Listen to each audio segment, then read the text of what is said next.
Hi guys, welcome back to my channel. और आइए video को स्टार्ट करते हैं। पायल का भी मैंने व्लॉग देखा जहाँ पे वो ये कह रही थी कि ज़ैद को अपनी माँ की याद आ रही है, यानी कि गोलू की याद आ रही है, और इसी वजह से वो ज़ैद को अपनी नानी के घर छोड़कर आएगी। वैसे तो पायल ये भी कहती है कि मेरे 4 बच्चे हैं और ज़ैद मेरा भी बेटा है, मैं उसकी माँ हूँ। तो अब पायल कहाँ गई है, और क्या नानी के घर जाने के बाद ज़ैद को गोलू की याद आना बंद हो जाएगी?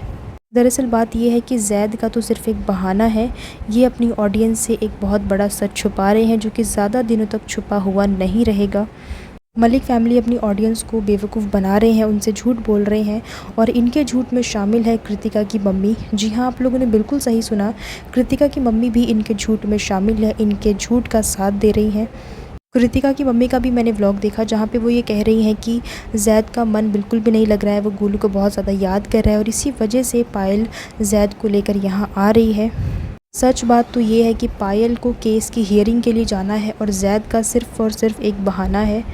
जैसे कि आप अपने स्क्रीन पे देख सकते हैं, 20 जुलाई 2024 और ये तारीख आज की है। पायल ज़ैद को छोड़ने के बहाने ये केस के हियरिंग के लिए गई है।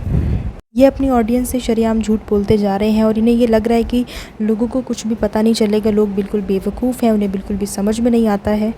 इसी के ऊपर आप लोगों को दिख रहा होगा कि फ़र्स्ट हियरिंग डेट जो है 22/11/2019 की है, यानी कि 2019 का ये केस है। और यहाँ पे अभी हम बात कर रहे हैं अरमान मलिक के रेप केस के बारे में। बिल्कुल लास्ट पे आपको 3 नाम दिख रहे होंगे, अरमान, पायल और कृतिका का। ये 3 नाम आपको इसलिए दिख रहे हैं क्योंकि इन तीनों में से किसी एक का होना बहुत ज़्यादा इम्पॉर्टेंट है।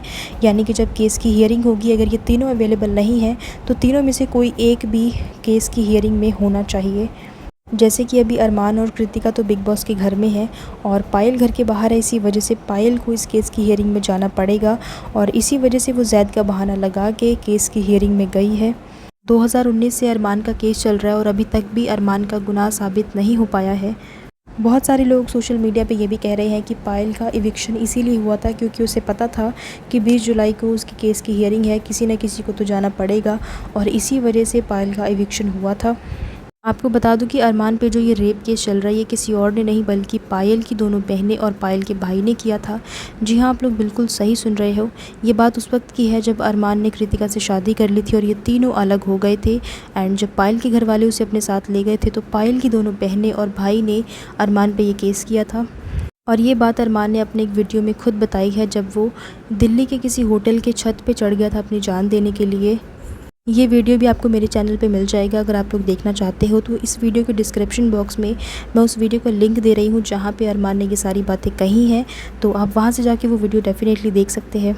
अरमान मलिक को बिग बॉस के घर में जाना काफ़ी भारी पड़ गया है, क्योंकि पिछले 4 साल से ये व्लॉगिंग कर रहे हैं, और तब से इनकी इतनी सारी बातें सामने नहीं आई, इतनी सारी चीज़ें इनके सामने नहीं आई। लेकिन अभी इनको बिग बॉस के घर में गए 1 महीना ही हुआ है, और इस 1 महीने में इनकी काफ़ी सारी बातें, काफ़ी सारे राज जो है वो सामने आ गए हैं। ये राज जो अब बाहर आ रहे हैं, ये शायद कभी भी बाहर नहीं आते।